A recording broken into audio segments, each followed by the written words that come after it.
नमस्कार, मेरा नाम है शिवम कुमार लोटसवे और मैं आज आपको एक्सप्लेन करने वाला हूँ इन दी बाजार्स ऑफ हैदराबाद। यह एक पोयम है जिसे लिखा है सरोजनी नायडू जी ने। सबसे पहले हम इस लेसन के टाइटल के बारे में जानेंगे। In the bazaars of Hyderabad. बाजार ऐसी जगह को कहा जाता है जहाँ पर कई सारी चीजों का व्यापार होता है। यहाँ पर चीजें खरीदी और बेची जाती हैं। इस पोएम में सरोजनी नायडू जी ने हैदराबाद के बाजार का उल्लेख किया है।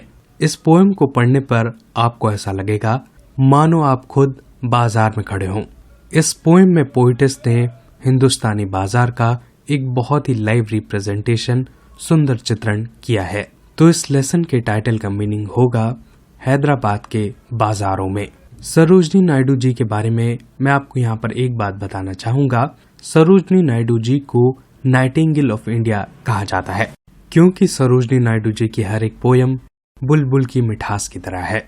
हैदराबाद शहर तेलंगाना राज्य की राजधानी है जो अपने चार मीनार मस्जिद और हैदराबादी बिरयानी के लिए बेहद प्रसिद्ध है।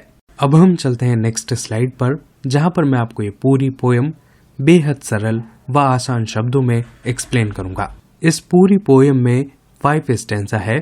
पोएम को समझने से पहले हम कुछ डिफिकल्ट वर्ड्स देखेंगे। वेयर्स का मतलब होता है माल या फिर असबाब। ट्यूनिक शब्द का मतलब होता है कुर्ती या फिर अंगरखा। ब्रोकेड का मतलब होता है जरी। ड्रैगर का मतलब होता है खंजर और जेड का मतलब होता है हरिताश्म। What do you sell O ye merchants, richly your wares are displayed.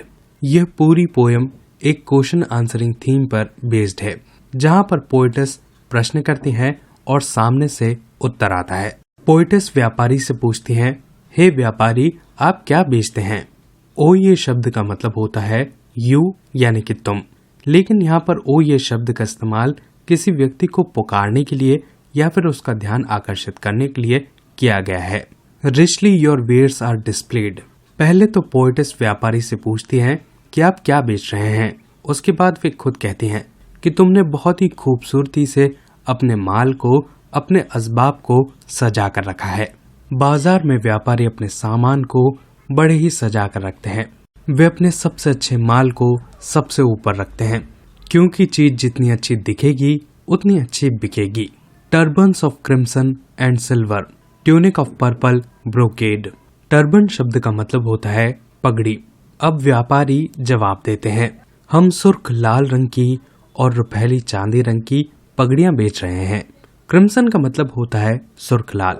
जैसा कि आप इस स्लाइड में देख सकते हैं, इस रंग को क्रिम्सन रेड यानी कि सुर्ख लाल रंग कहा जाता है। ट्यूनिक्स ऑफ पर्पल ब्रोकेड यानी कि पगड़ियों के साथ व्यापारी कुर्तियां भी बेच रहे हैं जिन पर बैंगनी रंग की जरी का बेहतरीन काम किया गया है। ये हिंदुस्तानी बाजार की एक खूबसूरती है क्योंकि हमारे यहाँ जरी का काम बहुत ही शानदार होता है। जैसा कि आप इस ड्रेस में जरी का काम देख सकते हैं। Mirrors with panel of amber. Amber एक भूरे और पीले रंग की धातु होती है। व्यापारी कहते हैं कि हम ऐसे कांच बेच रहे हैं जिनके पैनल एम्बर की धातु से बने हुए हैं, यानी कि वे बेहद खूबसूरत कांच हैं। Daggers with handles of Z. व्यापारी जवाब देते हैं कि हम ऐसे खंजर बेच रहे हैं जिनके हत्थे हरिताश्म के बने हुए हैं। जेड एक हरे रंग का नगीना होता है, जैसा कि आप इस फोटोग्राफ में देख सकते हैं। पुराने समय में लोग डैगर्स लेकर चला करते थे, खुद की सेफ्टी के लिए, खुद की आत्मरक्षा के लिए। अब हम चलते हैं नेक्स्ट स्लाइड पर। वेंडर्स का मतलब होता है बेचने वाला या फिर फेरी वाला। ग्राइंड का मतलब होता है पीसना। पेडलर्स का मतलब होता है घूम कर बेचने वाला। आइवरी का मतलब होता है हाथी दांत का बना हुआ। व्हाट डू यू वे ओ ये वेंडर। अब पोएटेस एक व्यापारी से पूछती हैं, एक फेरी वाले से पूछती हैं, हे फेरी वाले, हे बेचने वाले, आप क्या तोल रहे हो। तब वेंडर जवाब देता है, सैफरन लेंटिल एंड राइस, यानी मैं केसर यानी कि जाफरान, लेंटिल यानी कि मसूर की दाल और चावल तोल रहा हूँ। व्हाट डू यू ग्राइंड ओ ये मेडन्स। मेडन्स का मतलब होता है कुंवारी लड़कियां, ऐसी लड़कियां जिनकी शादी नहीं हुई है। लेखिका कुंवारी लड़कियों से परिणीताओं से पूछती हैं कि यह लड़कियों तुम क्या पीसती हो? तब लड़कियां जवाब देती हैं, सैंडलवुड, हिना एंड स्पाइस। हम चंदन की लकड़ी, मेहंदी और मसाले पीस रही हैं। हिना का मतलब होता है मेहंदी।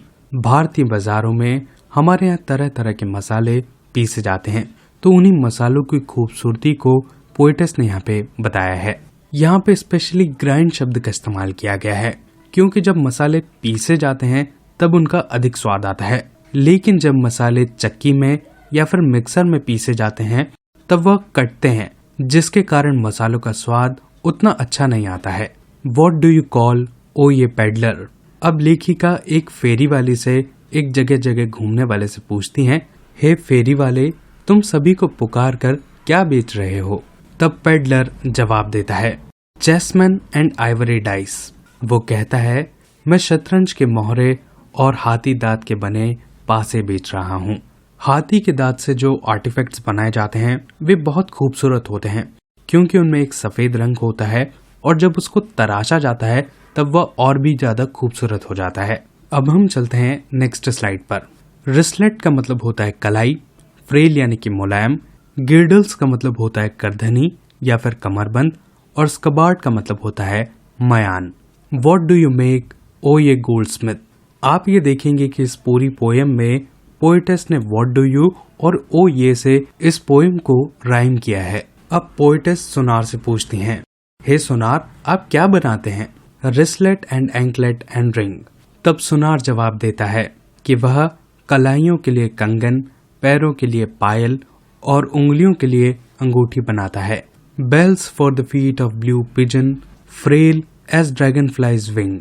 सुनार आगे जवाब देते हुए कहता है कि वह नीले कबूतरों के पैरों के लिए घंटियां बनाता है, जो घंटियां ड्रैगन फ्लाई के पंख की तरह नाजुक हैं, मुलायम हैं। अब आप इस फोटोग्राफ में एक ड्रैगन फ्लाई देख सकते हैं। ड्रैगन फ्लाई के पंख बहुत ही नाजुक और मुलायम होते हैं, जिनमें भार न के बराबर होता है। इसी प्रकार की घंटियां सुनार बनाता है, जिनके हल्के भार के कारण कबूतर उड़ भी सके।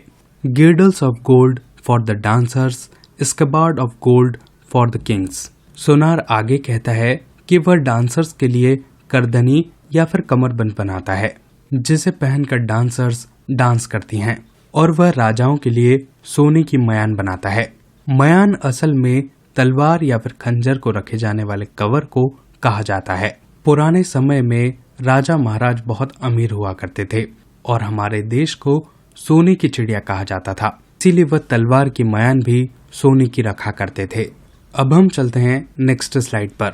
वॉट डू यू क्राई ओ ये फ्रूट मर्चेंट? यहाँ पर क्राई शब्द से मतलब है पुकारना। लेखिका एक फल व्यापारी से पूछती हैं, हे फल व्यापारी, आप सभी को पुकारते हुए क्या बेच रहे हैं? जैसा कि बाजारों में होता है, सभी व्यापारी जोर जोर से चिल्लाते हैं ताकि वह आपका ध्यान उनकी ओर आकर्षित कर सकें और उनका सामान बेच सकें। तो ऐसा ही एक फल व्यापारी भी वहाँ पर है, जो लोगों को चीख पुकार के बुला रहा है। फल व्यापारी जवाब देता है, citron, pomegranate and plum. Citron का मतलब होता है खट्टे फल, जैसे कि नींबू या फिर संतरा, जिसमें सिट्रस होता है। फल व्यापारी जवाब देता है कि मैं खट्टे फल, अनार और बेर बेच रहा हूँ। वॉट डू यू प्ले ओ ये म्यूजिशियन? अब लेखिका संगीतज्ञों से पूछती हैं कि यह संगीतज्ञ, आप क्या बजा रहे हैं? तब संगीतज्ञ जवाब देते हैं, सितार, सारंगी एंड ड्रम, यानी हम सितार, सारंगी और नगाड़े बजा रहे हैं। पुराने समय के बाजारों में लोग सिर्फ एक गमछा बिछाकर भी अपना हुनर दिखाया करते थे और उससे पैसे अर्जित किया करते थे। सितार, सारंगी और नगाड़े ये सभी इंडियन इंस्ट्रूमेंट हैं, जिनसे बहुत ही म्यूजिकल साउंड आता है। वॉट डू यू चैंट ओ ये मैजिशियंस? लेखिका जादूगरों से पूछती हैं, हे जादूगर, आप किन मंत्रों का उच्चारण कर रहे हैं? तब जादूगर जवाब देते हैं, spells for the aeons to come. Aeon का मतलब होता है अनंत काल तक, यानी कि ऐसा समय जहाँ पर आपको ये मालूम न हो कि उसका अंत कब होगा। जादूगर कहते हैं, हम ऐसे मंत्रों का उच्चारण कर रहे हैं जो सदियों तक काम आएंगे, यानी कि वे ऐसे मंत्र हैं जो आने वाली पीढ़ियां तक इस्तेमाल में लेंगी। बेसिकली इस लाइन से ये भी मतलब है यानी कि बाजार में हर प्रकार के लोगों के लिए जगह है जो अपना अपना हुनर और अपनी अपनी चीजें बेच रहे हैं। जादूगर के ये मंत्र भी बिकाऊ हैं। अब हम चलते हैं लास्ट स्टैंजा पर। टेसल्स का मतलब होता है गुच्छा या फिर लटकन। एज्योर का मतलब होता है नीला आकाश।